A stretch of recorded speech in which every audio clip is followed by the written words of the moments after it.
Good evening. Before I continue, I'd like to acknowledge that this campus and county inhabit the stolen and occupied homelands of the Northern Chumash tribe, who have managed and lived alongside this land for generations and continue to do so. I thank them for their willingness to engage in wake work alongside us.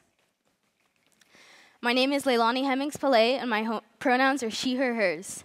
I'm pursuing a degree in ethnic studies here at TEDxSanLuisObispo with a minor in women's and gender studies. When I'm not serving as an ethnic studies teaching assistant or as a student assistant for the Gender Equity Center here on campus, I'm thinking about my love for dogs and building community in organizations like the Black Student Union, the Women's and Gender Studies Honor Society, and the Comparative Ethnic Studies Student Association. I want you to imagine a scenario with me for a moment. Think about some aspect of yourself, say your love for dogs, a particular freckle somewhere on your body, your favorite sleeping position, or how long you'll pay attention when someone's giving a TED Talk. Now, think about how it would feel if someone told you that your experiences didn't exist, or that they were going to structurally discriminate against you based off of those traits. You might think, well, I can't help my love for English bulldogs, so that would never happen because those things aren't my choice. I can't help that I have those traits. In our society, marginalized people are denied their autonomy and expertise on their lived experiences. Society says that the people with privilege get to decide when and how the work is done to unsettle the structural inequalities, despite marginalized people being the groups directly affected by these communities. Oops, wrong way. Now, when I think about what it means to make waves, I often think of words like inclusion, diversity, progress, even radicalism. These concepts, when people hear them, cause people to get defensive or to make their eyes glaze over. They say that structural inequalities are a thing of the past, that having Barack Obama as a president means that we're post-racial, that the allowance of gay marriage in the United States of America ended homophobia, or even that colonization ended long ago, or didn't even happen at all. They say that marginalized people aren't willing or able to do the work to make their voices heard, and therefore we don't need to deal with these problems. These arguments necessitate a decolonization of our knowledge of history. Now, decolonization can be a lot of things, and the community that should definitively define these types of things is Indigenous people. For this talk, my definition is what Coley Driscoll, a non-citizen Cherokee, Two-Spirit, and queer studies scholar and performer, says is the ongoing radical resistance against colonialism that includes struggle for land redress, self-determination, culture continuance, healing historical trauma, and reconciliation. Now, decolonization can also be things like land return to Indigenous peoples, the honoring of treaties placed between governments and native folks, or even reparations in the forms of land or money to descendants of slaves. Some people think that these ideas are scary or even unnecessary. But if we consider something even more straightforward, like the return of human remains that are stolen during colonization, these decisions can be a little easier. Now, returning human remains might seem like a simple decision of morals and things like that, but for Sarah Baartman, things happened very differently. Sarah Baartman was a South African slave whose wide hips, big buttocks, and large genitals were paraded around the globe to be ogled at and as a spectacle. Upon her death in 1815, a plaster cast was taken of her body, and then before it was dissected, and then her brain, skeleton, and sexual organs were put on display in the Museum of Man in Paris until 1974. It wasn't until 2002 that her remains would be returned and given a proper burial. Now, think about that for a second. For reference, 2002 was when Lilo and Stitch and the first Spider-Man movie came out.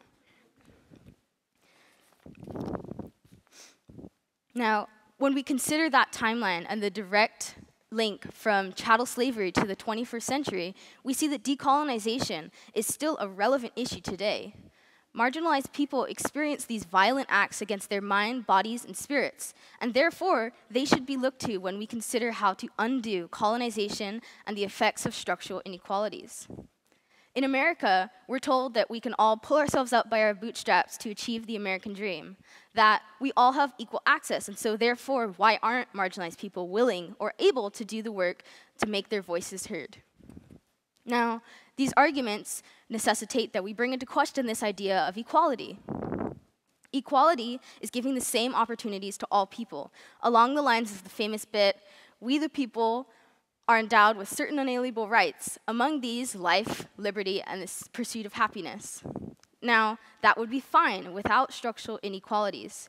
However, in our society, there's actively placed hurdles put in front of marginalized people to prevent them from achieving privileges like getting a college degree or a high position in a career. Society refuses to move these hurdles or to give access to these communities to overcome these hurdles. That necessitates, then, an equitable approach. Equity is something that gives opportunities that match a community's needs. For example, in this auditorium, the seats in the front are obviously the best seats to see what's happening on stage.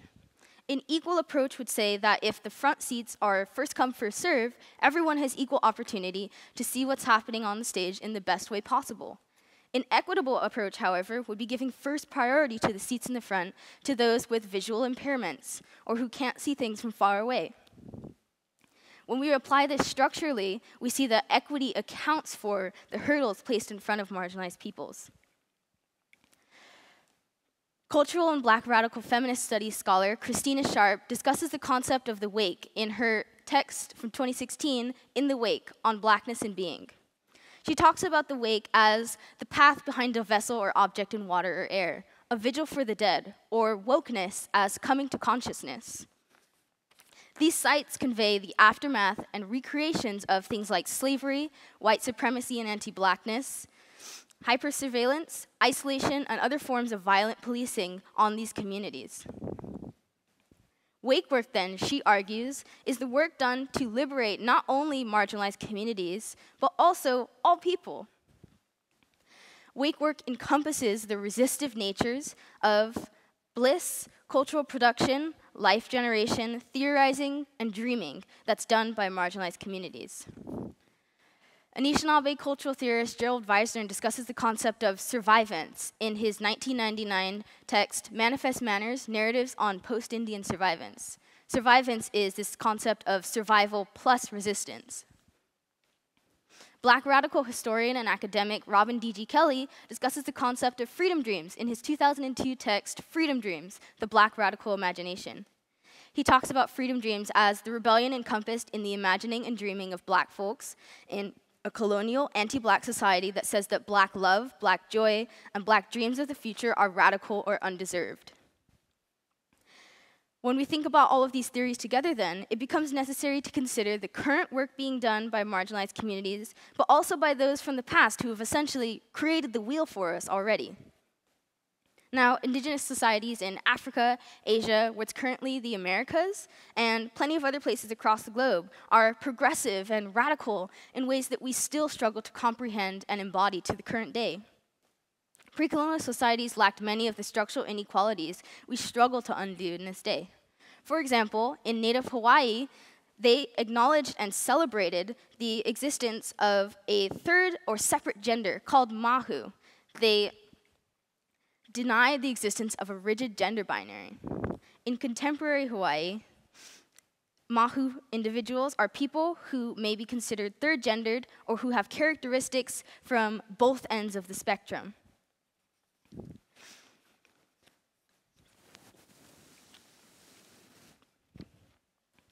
In the 1590s, an English traveler encountered the Imbangala people of Angola.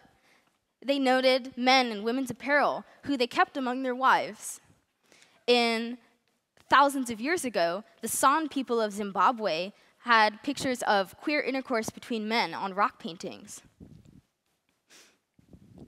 Other societies existed without a hierarchy based off of skin color, a communal agreement to care for the sick or alternatively abled, and other society standards that didn't exist with some of the structural inequalities that we have today. It becomes necessary then to consider the work from the past to the present of marginalized people the centers and organizations that service them, and the departments that have scholarship about these communities as inherently inclusive, diverse, equitable, progressive, or even radical. Their goals, the goals of a society that's striving for inclusion and diversity, are inherently reached by these marginalized communities. If we look then to these marginalized communities to show us how we can have an inclusive and diverse society, we can understand that they are the torchbearers to progress. Otherwise, we will fall short in our efforts. I ask you then today to consider these questions as you leave. What does it mean when it's considered radical to hold our societies accountable? What does it say when assertions of the humanity of the vulnerable and marginalized are considered partisan or extremist issues? What does it mean when our striving for progress isn't grounded in work by, for, and about the communities we're working to be allies for, or to match in terms of inclusion and diversity? Where do we go from here? How can we operationalize all of the arguments and concepts I've presented to you to do the work of validating the inherently inclusive and diverse experiences and work of marginalized communities? I argue that when we combine the theories of the aforementioned scholars and the experiences of those outside of academia, we can begin to conceptualize the wake work, survivance, and freedom dreams of marginalized communities as inherently doing this work the best. We can begin to understand the weight carried by these communities and their survival through resilience and power as torchbearers for the push to be better, to do better. We can do the work of uplifting their voices so that the work that is best and most directly affected by structural inequalities is used as the template. We can all expand our understandings of identities, of society building, interpersonal relationships, and community to see that the necessity for intellectual hierarchies that are topped with those directly affected by issues are utilized. We, as marginalized people and allies, can find spaces on our campuses, in our communities, and across the nation and globe that are doing this work. Through that, we can understand that the fight for equity and human rights for all people is not radical or progressive. It is not work that is being done for those that don't deserve it or something extra that we have to account for. It is necessary to maintain everyone's humanity. Thank you.